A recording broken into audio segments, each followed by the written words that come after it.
Hello friends, welcome back to Kul Guru की कक्षा। आज के इस वीडियो में बेसिकली हम लोग असर्शन और रीजनिंग क्वेश्चन की प्रैक्टिस करने वाले हैं, जो कि बाबा जी की बूटी सीरीज़ के अंदर आता है।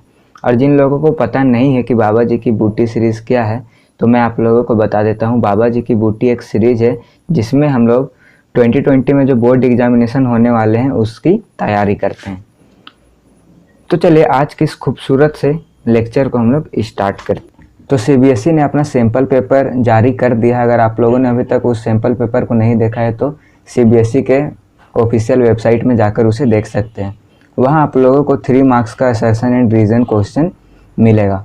तो बहुत कोई को पता नहीं होगा कि assertion and reason based question क्या होता है, तो मैं आप लोगों को बताता। तो असर्शन में हम लोगों को कुछ इन्फॉर्मेशन दिया हुआ रहता है और रीजन में भी हम लोगों को कुछ इन्फॉर्मेशन दिया हुआ रहता है, और फिर हम लोगों के सामने 4 ऑप्शन होता है और उसमें से हम लोगों को कोई एक ऑप्शन को टिक करना होता है। तो चलिए हम लोग इसको शुरू करते हैं। जब हम क्वेश्चन प्रैक्टिस करेंगे तो आप लोगों को समझ में आ जाएगा कि आखिर ये असर्शन एंड रीजन क्वेश्चन क्या है। तो सबसे पहले assertion and reason based question में हम लोगों को 4 ऑप्शन दिया हुआ रहता है, उसमें से हम लोगों को चूज करना होता है। तो चलिए हम लोग एक एक ऑप्शन को पहले समझते हैं कि वो क्या बोल रहा है। तो पहला ऑप्शन हम लोग से बोलता है both assertion and reason are true and reason is the correct explanation of assertion. तो सपोज करिए असर्शन कुछ दिया हुआ है और रीजन कुछ दिया हुआ है। तो पहला ऑप्शन हम लोग से क्या बोला है कि असर्शन एंड रीजन दोनों करेक्ट है, और जो रीजन है वो असर्शन का सही एक्सप्लेनेशन है। और सेकेंड जो ऑप्शन है वो हम लोग से बोल रहा है both assertion and reason are true but reason is not the correct explanation of assertion. ये पॉइंट हम लोग से ये बोल रहा है कि असर्शन और रीजन दोनों ही करेक्ट हैं, बट रीजन जो है वो असर्शन का सही एक्सप्लेनेशन नहीं है। और सी पॉइंट हम लोग से बोल रहा है assertion is true but reason is false. ये तो साफ पता चल रहा है कि असर्शन जो होगा वो सही होगा, बट रीजन जो है वो फॉल्स होगा। और डी ऑप्शन है हम लोग का assertion is false but reason is true. तो असर्शन जो है वो फॉल्स होगा, गलत होगा, बट जो रीजन होगा वो ट्रू होगा। तो चलिए अब हम लोग अपने क्वेश्चन को शुरू करते हैं। तो हम लोग का फर्स्ट क्वेश्चन का असर्शन है after white washing a wall a shiny white finish on wall is obtained after 2 और 3 डेज। ये बोल रहा है कि जब हम लोग वाइट वॉशिंग करते हैं वॉल में तो हम लोगों को शाइनी सरफेस ऑब्टेन्ड होता है 2 और 3 डेज के बाद। तो ये तो सही है, असर्शन बिल्कुल सही है कि जब हम लोग वाइट वॉशिंग करते हैं तो हम लोगों को वॉल में शाइनी सरफेस ऑब्जर्व होता है 2 और 3 डेज के बाद। तो उसका रीज़न क्या दिया हुआ है वो हम लोग पढ़ते हैं। रीजन बोल रहा है calcium oxide react with carbon dioxide to form calcium hydrogen carbonate which give shiny white finish. नहीं, ये तो बिल्कुल गलत बात है। कैसे? क्योंकि हम लोगों ने चैप्टर में पढ़ा है कि कैल्शियम ऑक्साइड किससे रिएक्ट करता है? वाटर से रिएक्ट करता है। फिर वो किस चीज़ का फॉर्मेशन करता है? Calcium hydro oxide. फिर ये जो कैल्शियम हाइड्रो ऑक्साइड है वो रिएक्ट करता है CO2 से, तब वो हम लोगों का क्या बनाता है? CaCO3 कैल्शियम कार्बोनेट, जो कि रिस्पॉन्सिबल है शाइनी वाइट फिनिश के लिए।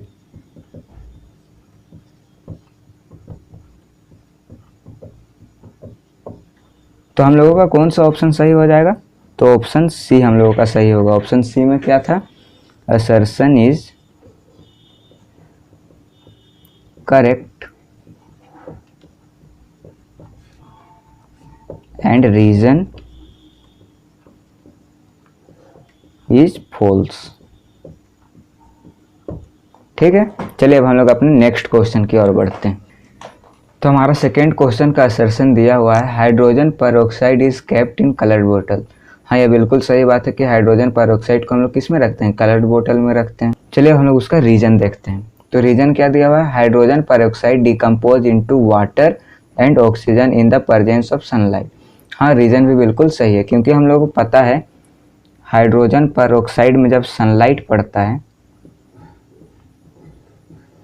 तो हाइड्रोजन परऑक्साइड किस में ब्रेक हो जाता है? H2O plus O2। अगर इसको हम लोग बैलेंस करेंगे तो यहाँ 2 पुट करेंगे, यहाँ 2 पुट करेंगे।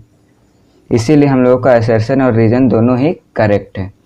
तो हम लोगों का कौन सा ऑप्शन सही हो जाएगा? ए ऑप्शन सही हो जाएगा। Both assertion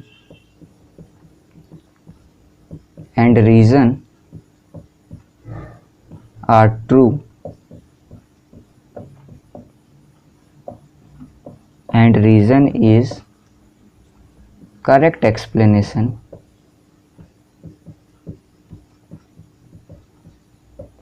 of assertion। चलिए अब हम लोग अपने थर्ड क्वेश्चन की ओर मूव ऑन करते हैं। तो थर्ड क्वेश्चन का असर्शन दिया हुआ है sodium metal is stored under kerosene. जी हाँ, ये बिल्कुल सही बात है कि सोडियम मेटल को हम लोग केरोसिन में स्टोर करके रखते हैं।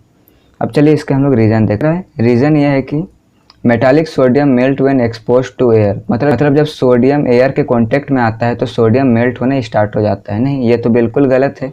कैसे? क्योंकि हम लोगों को पता है जब सोडियम एयर के कांटेक्ट में आता है जिसमें क्या प्रेजेंस है, मॉइस्चर, तो ये फॉर्म करता है सोडियम हाइड्रोक्साइड, ना कि सोडियम मेल्ट करता है। तो हम लोग इसका इक्वेशन भी लिख सकते हैं Na+H2O gives rise to NaOH, ना कि सोडियम मेटल में मेल्ट कर रहा है। तो हम लोगों का कौन सा करेक्ट ऑप्शन हो जाएगा? करेक्ट ऑप्शन हो जाएगा सी, जो कि है assertion is true but reason is false. चलिए अब हम लोग अपने फोर्थ क्वेश्चन की ओर बढ़ते हैं। फोर्थ क्वेश्चन का असर्शन है silver bromide is used in black and white photography. जी हाँ, ये बिल्कुल सही है कि सिल्वर ब्रोमाइड जो है वो ब्लैक एंड वाइट फोटोग्राफी के लिए यूज़ किया जाता है। अब हम लोग रीजन देखते हैं। तो रीजन हम लोगों से क्या बोल रहा है, silver bromide expose to light decompose to silver and bromine. मतलब जब सिल्वर ब्रोमाइड पे लाइट पड़ता है तो किस में टूट जाता है, सिल्वर एंड ब्रोमीन में। तो ये बिल्कुल सही जवाब है। रीज़न भी सही है और असर्शन भी सही है, और जो रीज़न है वो असर्शन का करेक्ट एक्सप्लेनेशन है। क्यों? क्योंकि हम लोग को पता है सिल्वर ब्रोमाइड AgBr पे जब लाइट पड़ता है तो किस में ब्रेक होता है, सिल्वर प्लस ब्रोमीन, जो कि किस लिए यूज होता है, ब्लैक एंड वाइट फोटोग्राफी। तो हम लोगों का करेक्ट ऑप्शन कौन सा हो जाएगा? करेक्ट ऑप्शन हो जाएगा ए, both assertion and reason is correct and reason is correct explanation of assertion। चलिए अब हम लोग अपने फिफ्थ क्वेश्चन के assertion को देखते हैं। तो फिफ्थ क्वेश्चन का असर्शन क्या बोल रहा है, when zinc rod is dip in a copper sulphate solution the colour of solution change. हाँ, ये बिल्कुल सही बात है। क्यों? क्योंकि हम लोगों को पता है जो भी मेटल रिएक्टिव सीरीज में सबसे ऊपर होता है वो ज़्यादा रिएक्टिव होता है और जो उससे नीचे होता है वो लेस रिएक्टिव रहता है। तो हम लोग देखिए जिंक का बात हो रहा है, जिंक को किस में डाला जा रहा है, कॉपर सल्फेट सॉल्यूशन में। तो जिंक यहाँ ऊपर है और कॉपर नीचे है, तो सबसे ज़्यादा रिएक्टिव कौन हुआ, जिंक हुआ हम लोगों का मोस्ट रिएक्टिव, और कॉपर क्या हुआ, लीस्ट रिएक्टिव। तो इसका हम लोग पहले इक्वेशन लिखते हैं जिससे हम लोगों को इसका आंसर पता चल जाएगा। तो Zn+CuSO4। तो हम लोग क्या देखते हैं, जिंक जो है वो कॉपर को डिस्प्लेस कर देता है और क्या बना लेता है, Cu+ZnSO4। तो असर्शन हम लोगों का बिल्कुल करेक्ट है। अब हम लोग रीज़न देखते हैं। रीज़न क्या बोल रहा है, zinc is more reactive as compare to copper and has it displace the zinc.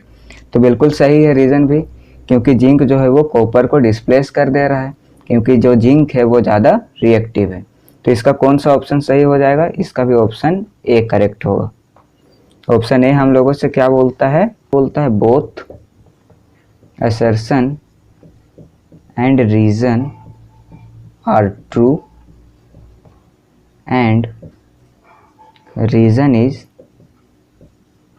Correct explanation for assertion. चलिए अब हम लोग अपने सिक्स्थ क्वेश्चन की ओर मूव करते हैं। सिक्स्थ क्वेश्चन का असर्शन दिया हुआ है, chips manufacture usually flush bag of chips with gas such as nitrogen. जो हम लोग कुरकुरा और ये जो लेस वगैरह का पैकेट देखते हैं उसमें यूजुअली जो गैस भरा जाता है वो नाइट्रोजन गैस भरा जाता है, ये हमारा असर्शन बोल रहा है। तो ये बिल्कुल सही, हम लोग वहाँ ऑक्सीजन वगैरह नहीं भरते हैं, हम लोग वहाँ कौन सा गैस यूज़ करते हैं, नाइट्रोजन, जो कि हम लोगों ने चैप्टर में पढ़ा भी है। तो हम लोग का रीज़न क्या दिया हुआ है, रीज़न हम लोग से बोल रहा है to prevent oil and fat of chips from being oxidise. तो रीज़न है बिल्कुल सही है, क्योंकि जब ऑयल एंड फैट ऑक्सीजन के कांटेक्ट में आते हैं तो क्या हो जाते हैं, ऑक्सीडाइज्ड हो जाते हैं। इसीलिए हम लोग कौन सा गैस यूज़ करते हैं, नाइट्रोजन गैस यूज़ करते हैं, ताकि उसको रेंसिडिटी होने से बचाया जा सके और उसे ज़्यादा दिन तक यूज किया जाए। तो हम लोगों का कौन सा ऑप्शन सही हो जाएगा, इसमें भी ऑप्शन ए करेक्ट होगा। Both assertion and reason is true and reason is correct explanation for assertion। चलिए हम लोग 7th क्वेश्चन सोल्व करते हैं। तो 7th क्वेश्चन का असर्शन हम लोग से बोल रहा है respiration is an example of exothermic reaction. तो असर्शन बिल्कुल ही करेक्ट है कि जो हम लोग का रेस्पिरेशन है वो एक्सोथर्मिक रिएक्शन है। क्यों, क्योंकि हमारे रेस्पिरेशन के प्रोसेस में हीट रिलीज होता है। अब रीज़न क्या दिया हुआ है, रीज़न यह दिया हुआ है कि copper react with zinc sulphate to form a copper sulphate and zinc. नहीं, ये रीज़न तो बिल्कुल ही गलत है। क्या बोल रहा है हम लोगों से रीज़न की कॉपर रिएक्ट करता है जिंक सल्फेट से to form copper sulphate plus zinc, जो कि पॉसिबल ही नहीं है, क्योंकि हम लोगों को पता है जो जिंक है वो हाईली रिएक्टिव मेटल है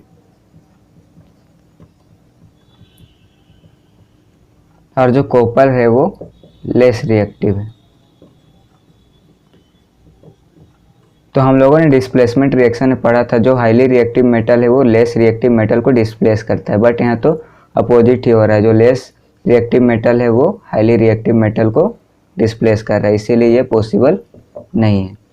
तो इसमें हम लोगों का कौन सा ऑप्शन सही हो जाएगा भाई, इसका करेक्ट ऑप्शन होगा सी। सी ऑप्शन हम लोग क्या बोलता है, assertion is true but reason is false. I hope आप लोगों को समझ में आ गया होगा कि assertion and reason based question को किस तरह से टैकल किया जाता है, और मैंने अभी जो असर्शन एंड रीजन पर बेस्ड जो क्वेश्चन आंसर आप लोगों को सॉल्व करवाया वो भी समझ में आ गया होगा। अगर आप लोग सभी चैप्टर का इंपॉर्टेंट क्वेश्चन आंसर चाहते हैं तो आप लोग इस चैनल को सब्सक्राइब कर लें, और अगर अभी भी आप लोगों को असर्शन एंड रीजन क्वेश्चन पर बेस्ड किसी भी तरह का डाउट है तो आप लोग मुझसे कमेंट सेक्शन में पूछ सकते हैं। So thanks for watching.